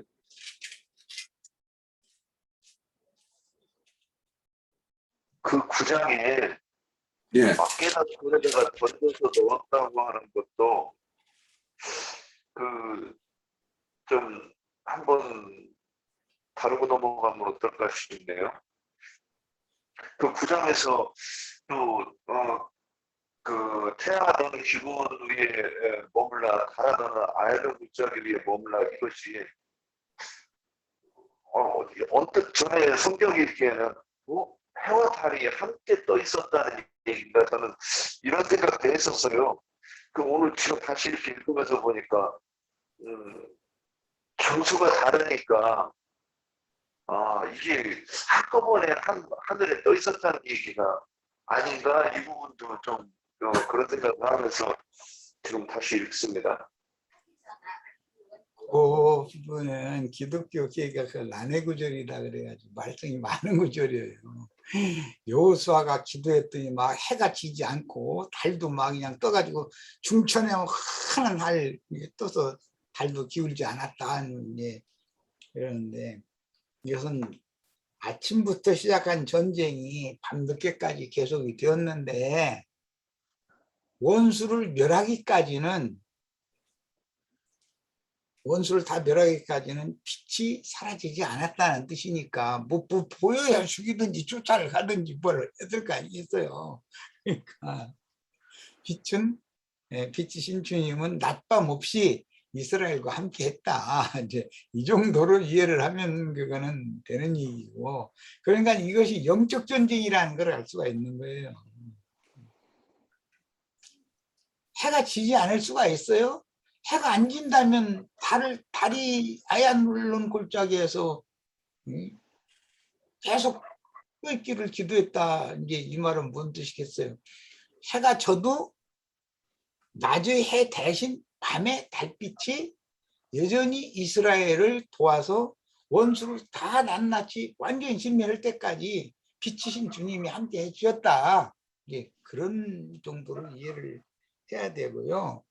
제일 중요한 말은 사실은 그 9장 15절에 나오는 말인데 이거는 우리 시체들 기왕 폈으니까 읽읍시다. 여호수아가 곧 그들과 화친하여, 이 기브온 족속과예요. 화친하여 그들을 살기라는 조약을 맺었다. 그리고 회중의 족장들이 그들에게 맹세하였다. 지금 여호수아와 회중의 족장은 예수님과 이제 주님의 지지자들에 대한 예표니까 그들을 마땅히 죽여야 돼. 가난 족속이니까. 특히 세겜 족속이잖아요. 이게 기브온 사람들이잖아요. 이 족속. 그런데 그들이 와서 항복을 하니까 그날 그들과 화치를 맺은 거예요. 그리고 나서는 그들을 살기라고 선포를 하는 거예요. 자, 우리가 어떻게 해서 죽은 자들 가운데서 살리심을 받았는지를 생각해 보시면 이건 뭐에 의한 거냐? 언약의 문제다. 이거 언약의 문제다. 조약. 그래서 이제 맹세로 언약 맺는 건데 그 언약을 맺은 것에 근거해서 나중에 이스라엘에게 붙었다 해가지고 가나안 족속들이 합세해가지고서 기브온을 치려고 하잖아요. 그러니까 막 급히 여호수아에게 파친을 맺은 조약 관계니까 연락을 보내는 거잖아요. 우리가 예를 들어서 김정은이 군대가 이렇게 막 미국 들어온다. 그럼 우리 빨리 미국에 연락을 해야 되잖아요. 한미 동맹 조약을 맺었으니까.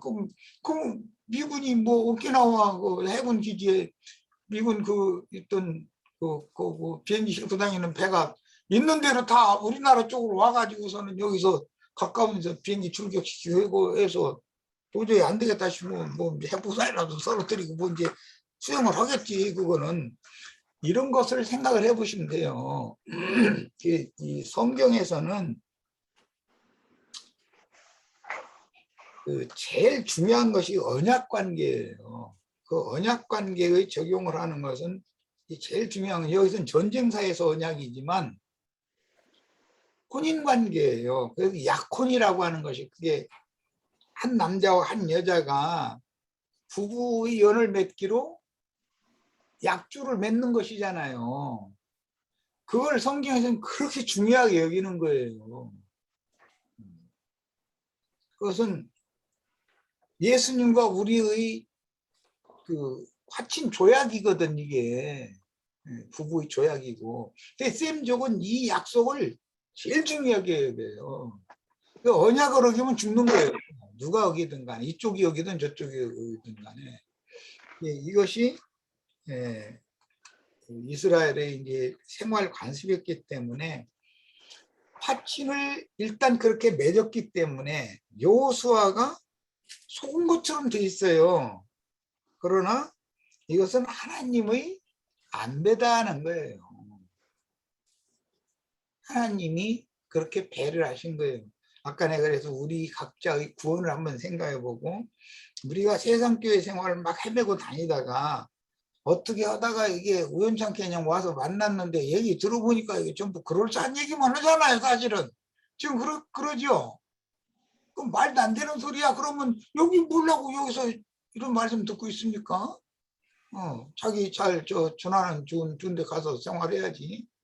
야, 그런데 이렇게 한 것은 다 뭐의 관계냐면은 약속에 관계된 거예요. 주의 성령과 우리 형제 자매님들 사이에 약조가 맺어졌기 때문에. 그래서 하나님은 그 약속을 반드시 이루는 거거든요. 언약을. 그래서 이게 이제 계약 신학이다 해가지고 뭐 세상 교육이 굉장히 언약을 굉장히 중요하게 하는데 그런 것을 잘 생각하셔야 돼요. 주님과 우리가 계약을 맺었으면 내가 무슨 사유로 이 세상 부귀영화 권세 재물 뭐 육에 속한 어떤 것들 이런 것들이 미혹이 있고 뭐 여러 가지의 문제들이 이제 걔들이 개인적으로 뭐 부귀라고 하는 것 가지고 한 가지만 가지고 공략을 하려고 하면 아이고 세상 복이 있어 봐봤자 나는 그 누려도 못 봤지만 하나님이 나를 오늘날 갑자기 무슨 뭐 돈보따리 하늘에서 떨어뜨려 가지고 나를 뭐 부귀누리 해주시겠어고 아예 다닌데 버리고 관심도 안 가져요. 그러니까 1대1로면 내가 이기거든요. 그러니까 그 세상신 마귀도 그렇게 호락호락하게 하나? 걔들은 걔들끼리 부귀, 영화, 재물, 쾌락 뭐 이런 거 그냥 한꺼번에 그냥 떼제비로 동맹 맺어가지고 그냥 저놈 하나 쳐버리자 해가지고 공략을 하면 무언가의 약점이 있거든, 그 중에. 이렇게 해서 공격을 하는데 주위 성령께서는 그분이 달려와서 도우시면은 나의 약한 것을 그분이 이게 보충을 하고 그 부위를 특히 깨닫게 해가지고 더 거기에 정신 차리게 만들어가지고 그걸 이기게 만들어주는 게 이기하시는 생명이신 그리스도거든. 그런데 내가 자신 있다 하는 것이면은 지게 돼 있어요. 나는 이거에 대해서 제일 약점이야. 그러면은 늘 경각심을 가지거든. 조그만 일만 있어도 또 뜨끔하고 전에 당한 것이 있어야 돼. 그래서 의의 말씀을 경험을 해봤어야 돼. 그게 내가 장담했다가 큰 거 한번 다쳐보면은 그 다음에는 쥐소리도 못하거든. 장담하면 큰일 난다는 걸 알거든. 그 주님의 은혜를 자꾸 구하거든. 그럼 주님이 성령이 오시면 나를 도와서 예를 들어서 어떤 세상 영화를 누리는 거 그런 걸 가지고 공략을 한다라는 것은 이제 내가 하는 말로는 낚싯바늘에 미끼 딱 껴가지고 눈앞에 왔다 갔다 하게 만들어. 이런 거고 손만 뻗으면 딱 잡힐 것 같이 꼭 이렇게 만들어 놓거든. 그럼 그때 손 딱 뻗었다면 마귀가 낚아 채가지고선 마귀 나라로 끌어가 버리는 거거든. 근데 그때 손 뻗치기 전에 이게 내가 지금 내 혼자는 감당할 수 없는 시험을 당하고 있습니다. 나를 도와주세요. 그럼 주님이 오셔서 영을 강하게 하고 마음을 담대하게 해주셔서 나의 생각과 마음을 견고하게 지켜주시기 전에는 나 개인적으로는 절대 못 이기는 것이거든. 이게 영적 전쟁이란 말이에요. 가나안 땅 전쟁. 그러니까 이런 걸 생각해 보시면은 지금 마귀에게 걸려 넘어가면 죽는 것인 것이고 거기서 내가 버텨놔야 되거든. 오히려 내가 마귀를 잡아 먹여야 되거든. 그런데 그런 것을 영의 지혜와 계시 영이 임해가지고 딱 이건 내가 지금 미혹당하는 거네? 누군가가 말이야 갑작스럽게 뭐 좋은 제안을 해가면서 접근을 한다. 그럼 아니 가만히 있어. 이거 내가 지금 마귀 시험당하고 있네? 이렇게 깨달으면은 그 사람 멀리 하게 되고 그 사람 그 하는 소리 가짜나 소리 하지 말라고. 이 세상에서 내 주머니에다가 1원 한 장이라도 값없이 넣어줄 사람은 아무도 없다. 내 주머니는 뭔지라도 몰래 털어내갈 사람은 있지만 동전 한 입이라도 넣어줄 사람은 없다라는 정신이 딱 들어오면 맑은 정신이 신이 딱 임하면 가짜나 소리 하지도 하고 그 사람하고는 다음에 뭔 얘기 또 그럴싸한 말 해도 에이 알았어 좋은 사람 찾아가서 해 나는 저 별로 흥미 없네 이래버리고 끝내거든. 그럼 이기는 거 아니야. 이런 것이 다 뭐냐 이게 영적 전쟁이란 말이에요. 여기에는 반드시 주의 성령의 도우심이 필요해요. 주님과 언약 관계라는 것이 그런 관계예요. 10장에는 가나안 땅에 이제 전쟁을 불이라고 본다라면 불 끄는 거라고 보면 10장에서 큰 불은 다 꺼요. 그리고 11장에는 이제 잠부 정리하는 전쟁을 이제 마지막 메론 전투라고 해가지고 거기에서 이제 마지막 전쟁을 합니다. 그래서 여기에도 보면 이제 여기까지 다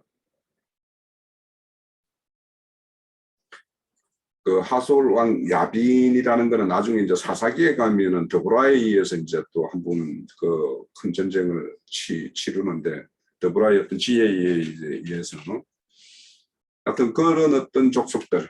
그래서 메론이라는 거는 갈릴리 북편의 한 지역이에요. 그러니까 모든 것이 그 서편 땅의 어떤 대부분의 점령하고 이 잠병들이 그 갈릴리 북쪽에 모여서 이제 연합을 해서 최종적으로 이제 또 한번 전쟁을 치르는 모습이 이제 11장의 모습입니다.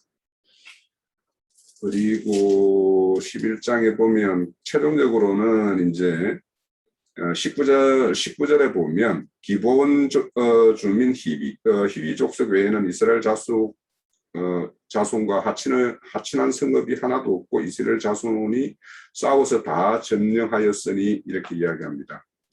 그래서 앞서서 제일 첫 전쟁에서 여리고성에서 라합이 살아났고 또 가나안 족속 중에서 기본 족속만 이제 유일하게 그 하나님의 어떤 그런 구원을 받는 그런 모습을 보여주고 있어요.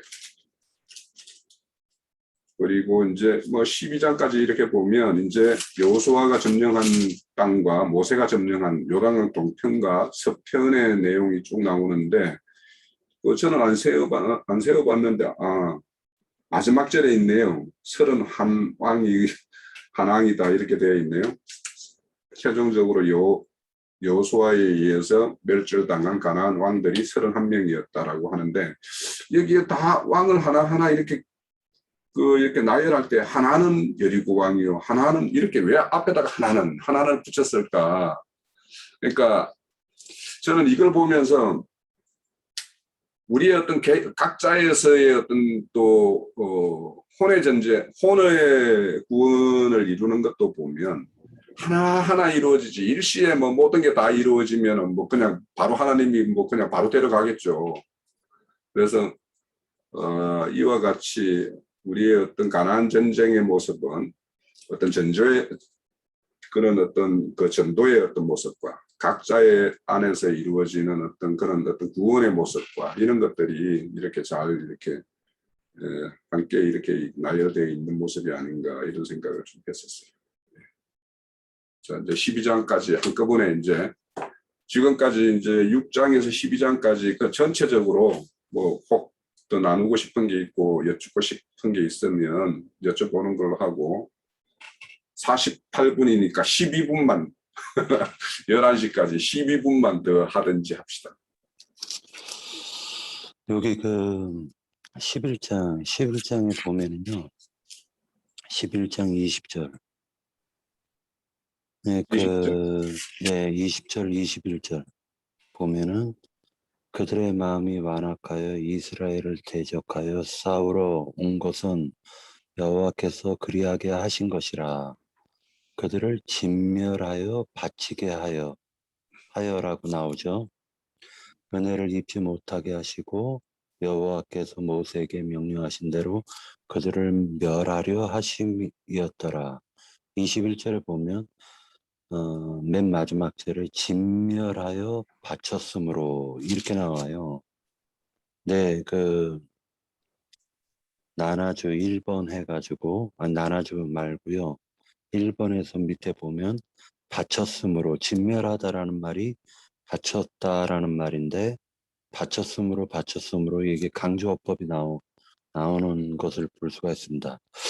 아까 나인자님께서 말씀하셨던 게 헤렘율법, 이것이 헤렘율법, 온전히 바친다라는 의미가 있는 것이 아닌가라는 생각을 해보고 20절에 있는 이 말씀도 그들의 마음이 완악하여 이스라엘을 대적하게 하셨다라는 게 로마서에서 나오는 그 말씀, 그 애굽의 바로 왕을 갖다가 강팍하게 하셨다.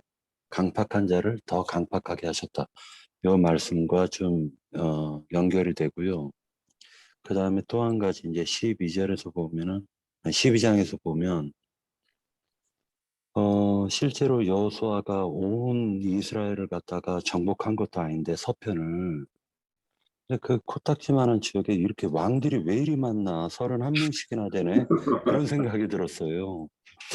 그래가지고 야 뭐 이게 무슨 왕들이 이렇게 많나 라고 했는데 그 땅은 그렇다고 해서 많은 것도 아니잖아요.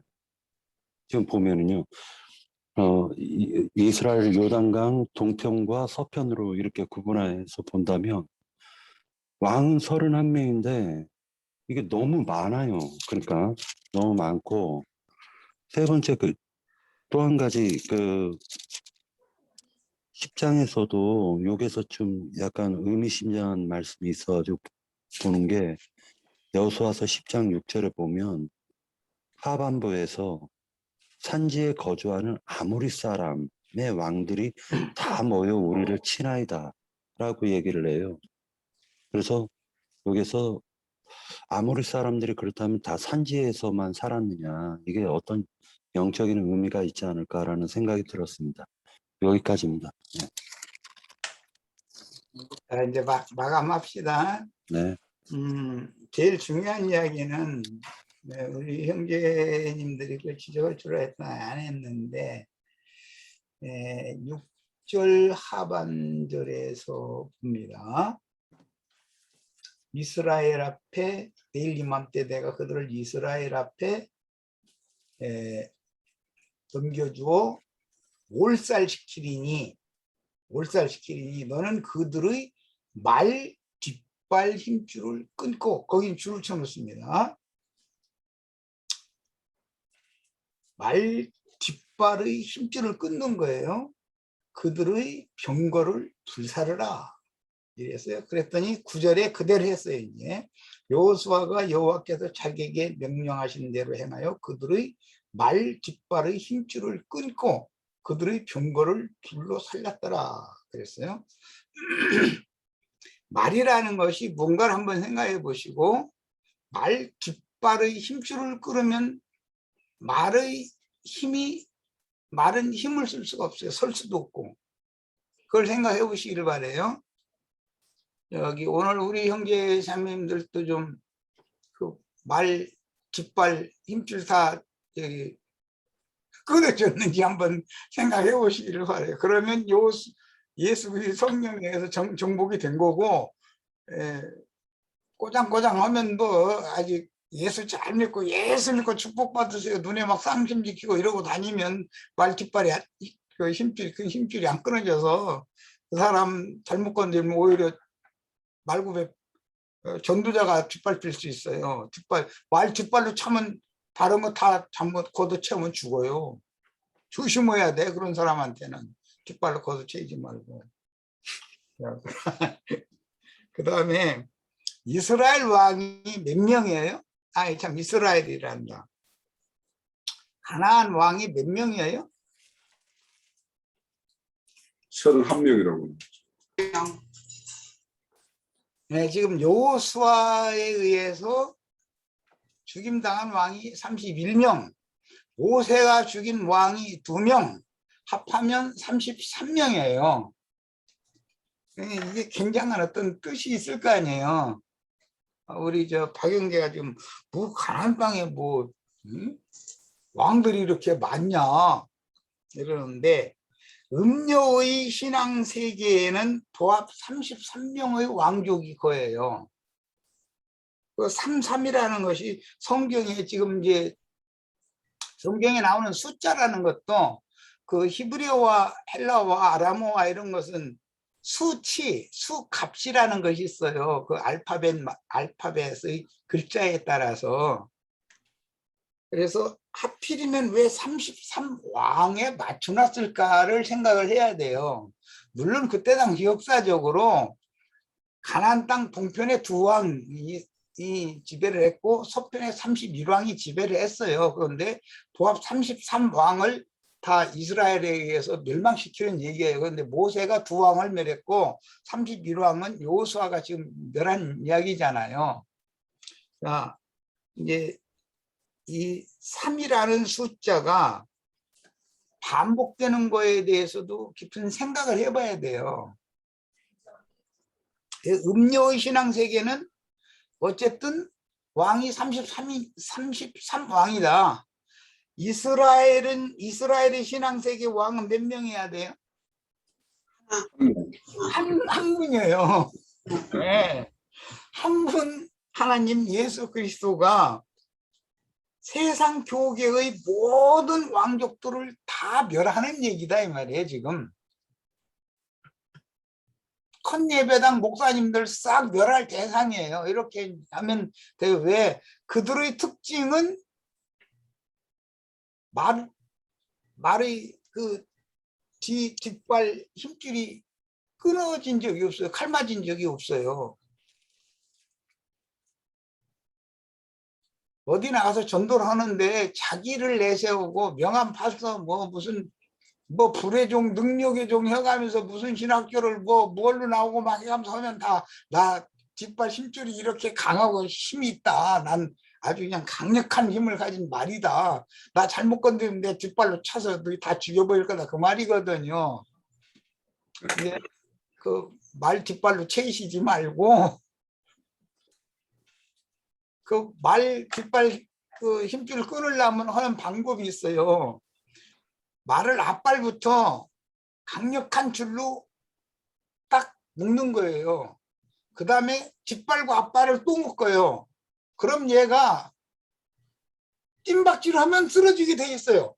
그 쓰러진 다음에 가서 뒷발 말목 힘줄 딱 칼집 놓고 나서 줄 풀러주면은 지 스스로 일어서들 못하고 이제 복종하게 돼 있어요. 그렇게 하시기를 바랍니다. 자, 마치겠습니다. 예. 자, 오늘 뭐 못다한 이야기들이 있겠죠. 12장, 7장인가? 7장을 이렇게 했으니까 오늘 7장 한 거는 한 다음 주 해서 이제 여호수아를 2번만 하면 마친다 이런 생각으로 이제 이렇게 한 거예요. 자, 다음 계시록 말씀에 보면 뭐 출애굽기 마병대 얘기도 나오고 바로 마병대 얘기도 나오고 그 말 얘기가 굉장히 많이 나와요. 황충군대도 다 그게 마병대라는 거잖아요. 그럼 그 말탄 자들이 과연 누구겠는가? 33왕이다 이 말이야. 그런데 그것을 예수 그리스도 그 입으로 나오는 예리한 검으로 다 죽여가면서 싸운다 이렇게 돼 있잖아요. 그러니까 여호수아가 31왕을 죽이면서 전쟁하는 이야기는 계시록에서 군대 장관이신 그 미카엘 군대 장관이신 주님이 입에서 나오는 예리한 검으로 가나안 33왕을 다 멸하는 얘기를 하는 거예요. 그렇게 해서 기독교계를 완전히 정복하는 거예요. 신앙 세계를 정복해야 돼. 영의 세계를 정복해야 된단 말이에요. 주님이 왕노릇을 하려면. 예. 그 얘기를 설명을 안 하면 또 말 뒷발 뭐 힘줄 끊는 얘기만 하고 마치면 또 엉뚱한 쪽으로 해석하고 할까 싶으니까 예. 이런 것을 잘 생각을 하셔야 돼요. 성경을 전권을 이렇게 흐름이 있는 거니까. 예, 마칩니다. 자, 수고하셨고요. 다음 주에는 이제 정복하지 못한 땅이 남아 있어요. 이게 이제 그 바울 사도 같은 예? 니나 자매님 뭐 말씀하실 게 있어서 그러셨어요? 아니요, 그게 아말렉 족속이지 않나 해서 그 얘기 혼자 했는데 아, 정복하지 못한 제가- 왕. 예. 제가 궁금했던 거 하나만 더 질문 드릴게요. 이거 짧게 대답해 줄 수 있을 것 같아요. 저기 제가 성경 읽으면서 이렇게 계속 들으면 계속 궁금했던 게 그러면 사사기에서 나오는 여호수아서에서 나오는 그 모든 것들 진멸했다고라는 게 저는 하나님이 심판하셨다 이렇게 이제 이해하고 성경을 읽었어요. 근데 계속 성경을 듣다가 보니까 강론을 듣다가 보니까 이게 정복당했다 그러면 그게 십자가에서 못 박혀 죽은 것을 이렇게 말씀하신 것인가? 그러니까 복음에 불복했다 이렇게 해석이 하는 건지 그렇다고 이렇게 보이기는 하는데 좀 확실하게 좀 하려고요. 우리 개인적으로 보자면 각 사람의 을 떠받치는 육적 자아 옛사람의 강한 그 기질이라고 그러죠. 사람마다 우리 윤영재 유순해 보이지만 윤영재도 기질이 있어 나름으로는. 그리고 윤영재 사랑하는 아내가 왜 오늘 눈에 안 띄네. 네, 참 유순해 보이고 이뻐 보이죠. 그 모르는 거예요. 외모로 판단하면 안 돼요. 저 자매님 없으니까 하고 싶은 얘기 이제 해도 되겠네. 안 들었으니까. 모르는 거예요. 꼬장꼬장한 게 있어가지고 남편 10명이 와도 못 넘어뜨리는 것이 있어요. 윤영재는 어림도 없어. 그런 것이 다 있는 거예요. 우리 김태순 자매 순해 보이죠? 몰라 그거. 우리 홍영재가 못 당하는 것도 있는 거예요. 홍영재하고 자식들하고 때리부터도 못 당해. 그런 것도 있는 거예요. 우리 이수희 자매도 얼굴 이쁘장해가 또 웃었었네. 난 안 믿어. 난 절대 여자를 난 안 믿는 사람이야. 그래서 여자가 남자보다 더 강하다. 예. 말 뒷발 힘줄이 뭐 해봐 여자는 약할 것 같으죠. 천만의 말씀이에요. 천만의 말씀이에요. 톱질해도 잘 안 잘라져 여자 거는. 그런 걸 생각해보고 결국은 옛사람의 육적 자아를 진멸하는 것을 가나안 땅 정복 전쟁이다 그런 거예요. 그런데 속생명파는 내가 나를 죽이려고 그러니까 그건 되지도 않는 짓이다. 자기가 자기 스스로를 구원할 것 같으면 예수님이 오셔서 죽을 필요가 뭐가 있냐. 그건 말도 안 되는 소리다. 믿음으로나 구원을 받는 것이지. 그분이 나에게 오셔서 그분이 싸워주셔야 이기는 것이고 그분이 나를 못 박아 죽이든지 뭐 죽인 놈 살려놓든지 그분이만 하는 것이지 내가 뭐를 한다고는 그건 말도 같지 않은 소리다. 난 자꾸 얘기를 하는 거예요. 그런데 그 김암계 그 친구가 영 못 알아듣더라고. 내가 그 친구 듣는데도 얘기했었거든. 내가 나를 구원할 것 같으면 예수님이 뭐라고 와서 죽냐. 그건 말이 되는 소리냐. 내가 나를 못 박는다고 차를 막 죽음에 넘겨야 된다고 애써 보라고 넘겨지는지. 그렇게 하면 오히려 더 살아나서 말 뒷발에다 힘주면 막 그 힘줄이 막 이 어른 팔뚝만한 힘줄이 막 뿔끈뿔끈 막 올라서 하면서 이렇게 하면 못 당해. 이거 톱질도 안 잘라진다니까. 그런데 그런 사람들 치고 유순해 보여요. 말하는 것도 천전하게 하고 이렇게 하면 속으면 안 돼. 절대 속지 마세요. 나는 안 속아. 나는 한두 번 내가 당한 것이 아니라 절대 안 속아. 우리 저 윤혜수 자매 옷을 쌌는데 나 윤혜수 자매도 안 믿어 나는. 특히 그 여성분들 이렇게 유순해 보이면 나는 절대 안 믿어. 굉장히 위험하다고 경계를 하는 사람인데 오히려 경계해야 돼. 이게 의의 말씀을 경험한 사람이에요. 구원은 여기까지 가셔야 돼요. 그래야 다시 쓰러지지 않으니까 그래. 쓰러졌는데 겨우 이렇게 놓으니까 또 쓰러지고 이렇게 놓으니까 또 쓰러지고 이거 반복하면 서로 힘들잖아. 자, 이제 여호수아의 인도에 따라서 가나안 이제 정복 전쟁을 대략은 마치고 그런데 13장에 보면 정복하지 못한 지역이 이렇게 나옵니다. 그거는 아마 예수님이 이 땅에 오셔서 큰 구속을 이루었고 성령님과 함께 우리의 구원을 이룰 부분 또 교회를 위해서 바울사도 같은 경우에는 그리스도의 남은 고난을 교회를 위해서 자기가 채운다, 뭐 몸으로 채운다 이런 말씀이 있죠. 아마 그런 것과 관련이 있을 것 같아요. 그래서 어째 보면 이제 그 13장부터가 진짜 전쟁의 모습이 아닐까 이런 생각도 해봅니다. 자, 마칩니다. 수고하셨습니다. 아유, 형제님, 날도 더운데 몸 상하실까봐 걱정되는데 오늘은 좋아 보이시네요. 뭐 유쾌하게 하면은 오히려 또 이게 에너지가 될 수도 있으니까. 네, 수고하셨습니다, 형제님. 다들 수고하셨습니다. 늦은 시간까지.